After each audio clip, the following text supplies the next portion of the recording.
Well said, Peter. You can't fit that on a spreadsheet. Our next guest is Jeff Page. Jeff Page is the owner of True Body Farms in Napa, California. Jeff and his family have farmed the same land since the 1880s. They have vineyards. They sell vines and grapes to quite a number of well-known wineries in the Napa Valley. Their farm at one time in his lifetime was larger, but when his father died at a very early age, they had to start selling off the land, and so it is now a smaller farm than it once was. And Jeff, of course, is looking to the future. And while you're the fifth generation, I believe, right? The fourth generation, looking at the fifth generation for the survival of True Body Farms. And once again, going back to the survival of family farms. And let me just ask this one question before I hand the microphone over to Jeff. Let us ask ourselves this question: do we actually have property rights, or are we merely tax-paying serfs that somehow when our heart stops beating, our property reverts to the government as if they somehow owned it to begin with?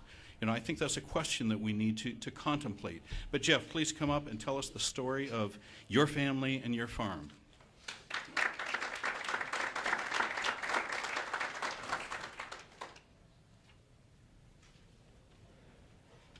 Hi, my name's Jeff Page. It's going to be hard to follow Peter's presentation. That was really great. But I'm a fourth-generation rancher in the Napa, California area. My wife and I farm 30 acres of wine grapes, and we lease out another 100. Farming is what we love, and we wouldn't want it any other way. But our operation is not what it was a generation ago. Our family has farmed in the valley since the 1880s, and through hard work, we slowly accumulated land through the generations. We've raised everything from Hereford cattle to sheep, free-range turkeys up in the hills, and orchard fruit. Believe it or not, if you ask someone what came to mind when you mentioned Napa Valley, as late as the 1960s, their first automatic answer would have been prunes. Wine grapes did not predominate in the valley until the 1970s. But our bucolic farm story was interrupted by the estate tax. My family was hit twice. We were taxed upon my grandfather's death in 1972, and again when my grandmother passed away in 2000. At that time, the law allowed taxing both husband and wife. Paying that bill the first time took most of their cash and investments. And at that time, my grandmother faced a quandary. She and my grandfather had wanted to pass their land down to my sister and me, but they knew they didn't have the cash in the bank to pay that tax a second time. She'd have to sell land. So her only option was to sell everything but the core ranch.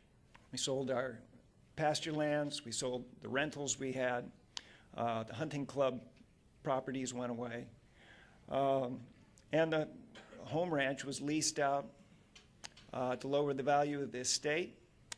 And the big question was twofold at that point. So we've raised the cash. Now can we grow it? Can we grow that cash to meet the estimated estate tax? And do we have the time to grow it? I didn't know how long my grandmother would live. We were lucky on both counts. My grandmother lived another 28 years.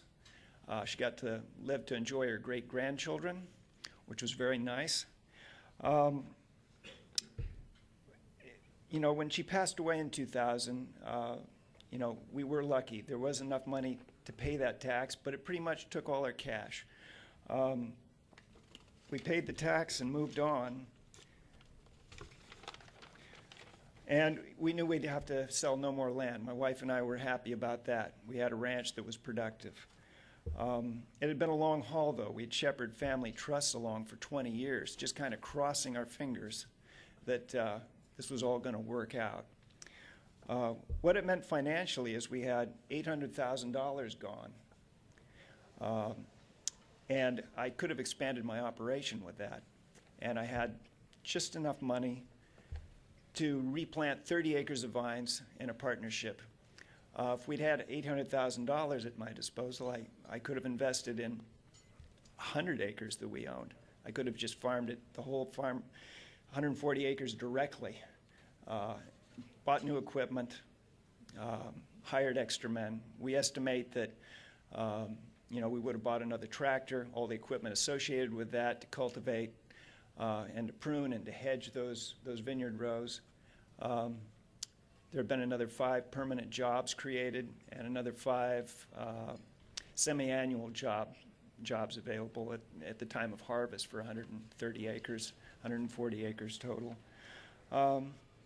So I would just say that I've had the pleasure of seeing the Page name on some vineyard designated wines for our Syrah and Cabernet. That's been nice, but the consequence of watching my grandparents lose so much land and money has made me very conservative in managing my business risk. I've leased out the greater portion of my land to lower my estate value at my passing. I've kept the value down. I've accepted the lower cash flows with the leases, but I don't know if my wife and I will be able to pass this ranch on to our daughters. That's the big question. Can we do it again? I hope we don't have to sell the ranch, or the kids don't have to sell the ranch to pay the taxes when their time comes to take over. This land is our family home as well as our business. So I try not to think about the opportunities I've lost, when the land was sold to pay these taxes. The vineyard that could have been planted, the possible winery that might have been built on the property. What I'd like to be doing is just concentrating on running my business, growing grapes with my family and the land that I love. And I'll leave it at that.